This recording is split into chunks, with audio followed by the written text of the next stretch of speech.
अपनी जेमिनी ज्योतिष चर्चा को आगे बढ़ाते हुए आज हमारे पास एक महत्वपूर्ण विषय है, जो है पद लग्न को लेकर के। पद बोलें या आरूढ़ बोलें, जो भी आप कहें इसको। वैसे जेमिनी ने तो यावदीशाश्रयम पदमृक्षा नाम श्लोक का इस्तेमाल किया है, जिसका ये मतलब है कि आरूढ़ ही कह रहे हैं, पद ही कह रहे हैं इसको जेमिनी ऋषि भी, है ना। ये जो श्लोक है, यावदीशाश्रयम पदमृक्षा नाम, यावद ईश आश्रयम पदमृक्षा नाम, यावद मतलब राशि से, गिनने से। ईश आश्रयम राशि का स्वामी, ईश माने स्वामी, आश्रयम राशि से गिनने में राशि का स्वामी राशि से जितना दूर बैठा हो, है ना। पद मृक्षा नाम राशि के स्वामी से उतना ही दूर पद होता है, ऐसा समझिए। ये बात कही। आगे दो और बात कहते हैं। स्वस्थे दारा सुतस्थे जन्म। ये जो तीन बातें हैं, ये तीन बातें बहुत जरूरी। पहले समझते हैं यावत दिशाश्रयम पद वृक्षा नाम को। या वद ईश आश्रयम पद मृक्षा नाम।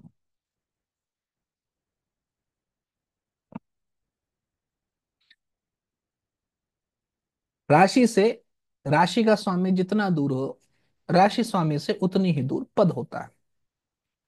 तो कहने की ये बात हो गई कि अगर राशि से राशि स्वामी अगर उसी भाव में हो, तो पद भी उसी भाव में होगा। राशि से राशि स्वामी गिनने पर एक, और राशि स्वामी से एक गिने तो वही राशि। अगर राशि स्वामी द्वितीय भाव में हो, तो द्वितीय से द्वितीय गिनने पर तृतीय भाव में पद। राशि स्वामी तृतीय भाव में हो, तो तृतीय से तृतीय गिनने पर पंचम भाव में पद। राशि स्वामी चतुर्थ भाव में हो, तो चतुर्थ से चतुर्थ गिनने पर सप्तम भाव में पद आना चाहिए। लेकिन इसको लेके विशेष बात जैमिनी ऋषि कहेंगे थोड़ी देर में।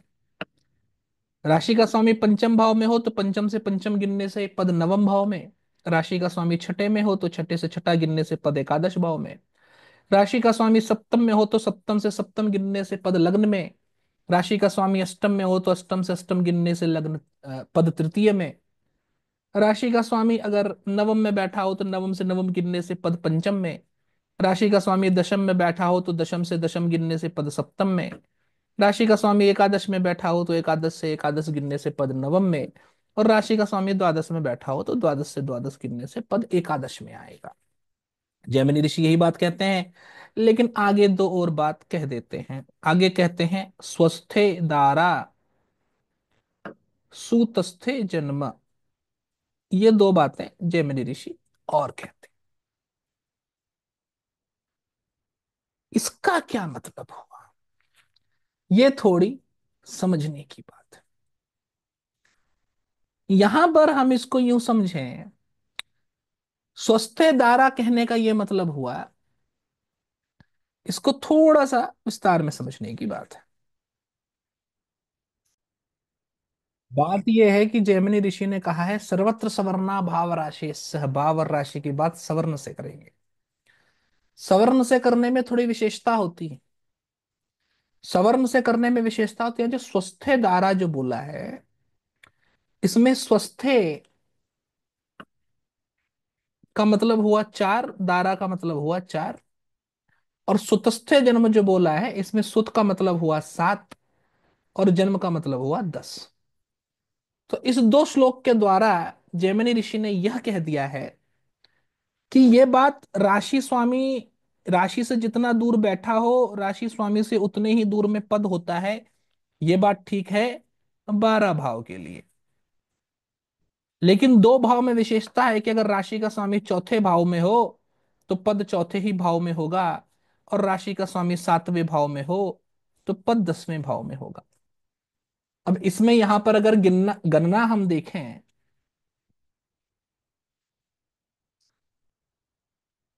अगर राशि का स्वामी लग्न में ही हो, तो लग्न में ही पद हुआ।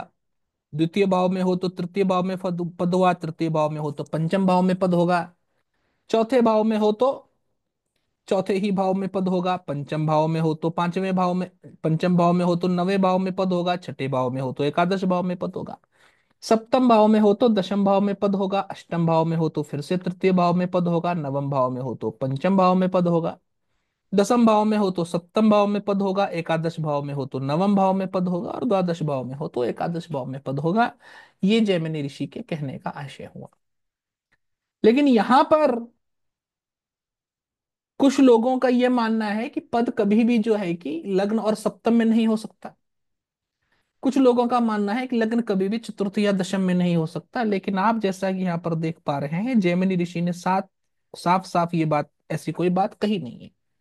उन्होंने तो सिर्फ ऐसा ही कहा है कि राशि का स्वामी राशि से चतुर्थ भाव में हो तो चतुर्थ ही भाव में पद होता है, और सप्तम भाव में हो तो दशम भाव में पद होता है, जिसके हिसाब से गणना करने पर पद जो है कि चारों केंद्रों में आता है, और तृतीय एकादश पंचम नवम भाव में आता है। 2 12 6 8 में कभी पद नहीं आता, भाव से 2 12 6 8 में कभी पद नहीं आता। तो इसको अगर सार संक्षेप में मैं फिर से लिख दूं,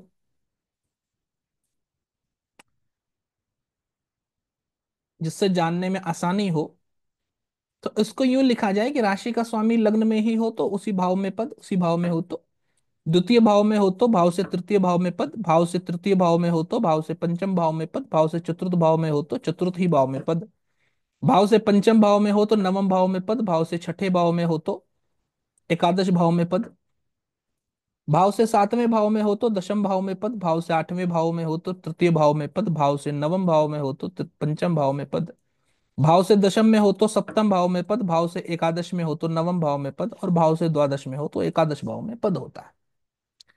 ये साफ सीधी बात जैमिनी ऋषि ने कह दी। अब यहां पर पद जो है, जैमिनी ज्योतिष में लोग हर एक भाव के पद की गणना कर लेते हैं। जैमिनी ऋषि ने मुख्य तौर पर लग्न के पद की बात की है, सप्तम भाव के पद की बात की है, एक गौण पद की बात की है, और एक उपपद की बात की है।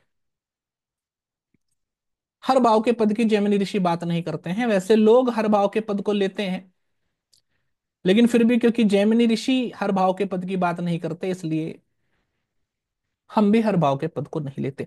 मुख्य तौर पर यहां पर लग्न का पद है, मुख्य लग्न का पद है। लग्न के पद के बारे में जानेंगे, सप्तम के पद के बारे में भी थोड़ा सा जानेंगे, आरूढ़ तो हम जान ही चुके हैं।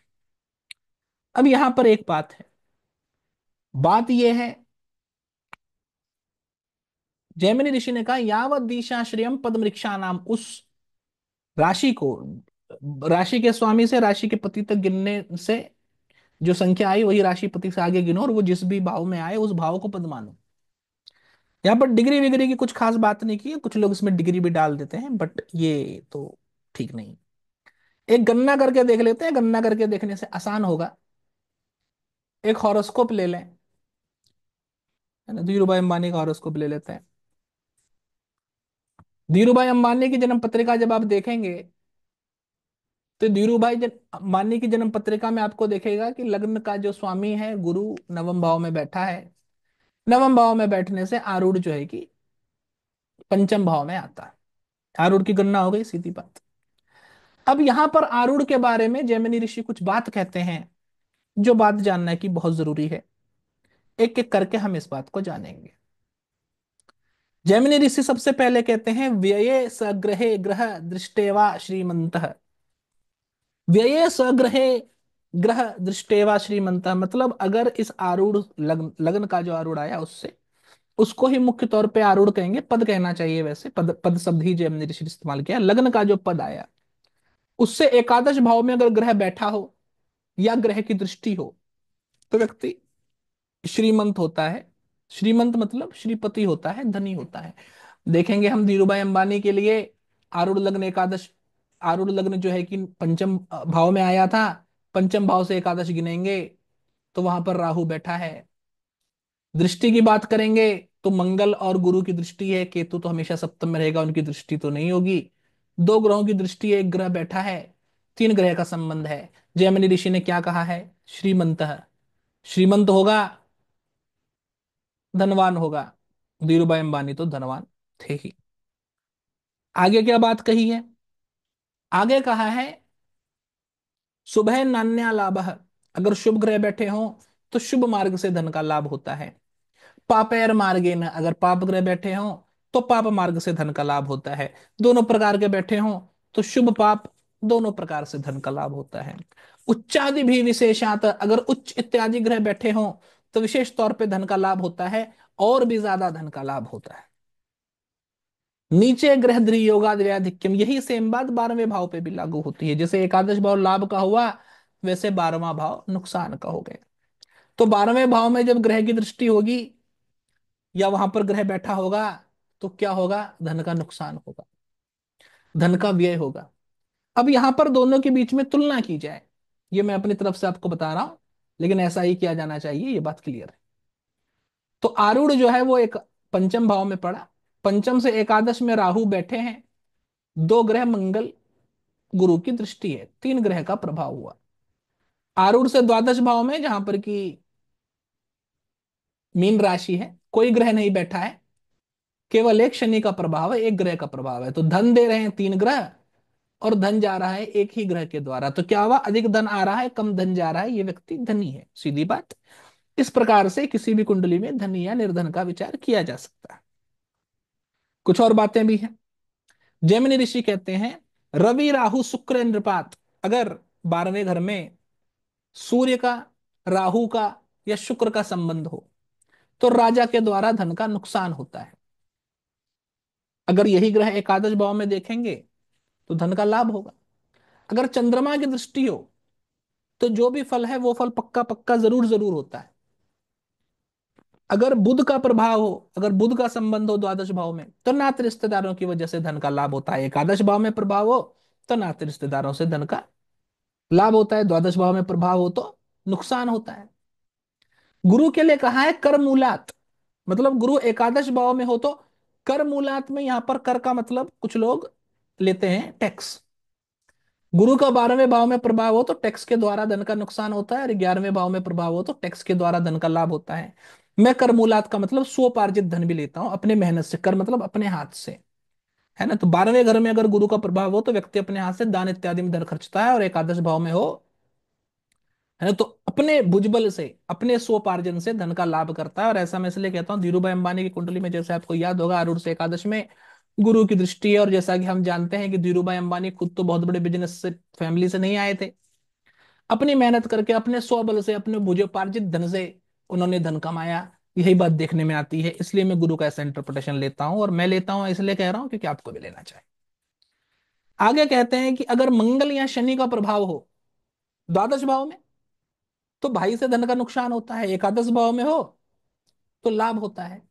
क्योंकि साफ कह दिया एते वे एवं लाभ, जो ग्रह जिस प्रकार से धन का नुकसान देते हैं द्वादश भाव में संबंध करके, एकादश भाव में करें तो वैसे ही फायदा भी देते हैं, सीधी बात हुई। ये तो एक बात हो गई धन योग की, क्योंकि बात कर रहे हैं तो धन योग में एक और बात कर लेते हैं। अगर आरूढ़ से द्वितीय भाव में कोई ग्रह हो तो, और ये बात बहुत जरूरी है, द्वितीय भाव में, एकादश भाव में ग्रह देखेंगे, ग्रह नहीं होगा तो दृष्टि देखेंगे। द्वादश भाव में ग्रह देखेंगे, ग्रह नहीं होगा तो दृष्टि देखेंगे। द्वितीय भाव में ऐसा नहीं है। द्वितीय भाव में क्या कहा है? चंद्रमा गुरु या शुक्र, शुभ ग्रह, तीन शुभ ग्रह का नाम लिया, देखिए बुध का नाम नहीं लिया क्योंकि बुध नपुंसक है, इसलिए मेरे ख्याल। चंद्रमा गुरु शुक्र अगर आरूढ़ से द्वितीय भाव में हो तो भी व्यक्ति को अमीर बनाते हैं, या उच्च ग्रह अगर आरूढ़ से द्वितीय भाव में हो तो भी व्यक्ति को अमीर बनाता है। द्वितीय भाव में शुभ ग्रह और उच्च ग्रह की बात की है, एकादश भाव में शुभ अशुभ का कुछ मतलब नहीं है, कि शुभ हो अशुभ हो कुछ भी हो, कोई बात नहीं, सब धनी बना देंगे व्यक्ति को। इस प्रकार आरूढ़ से धन देखना चाहिए। अब एक और बात हो गई यहां पर, राजयोग देखें, बाकी की चीजें भी जो है कि आरूढ़ से देखने, देखी जा सकती है, देखे जाने चाहिए।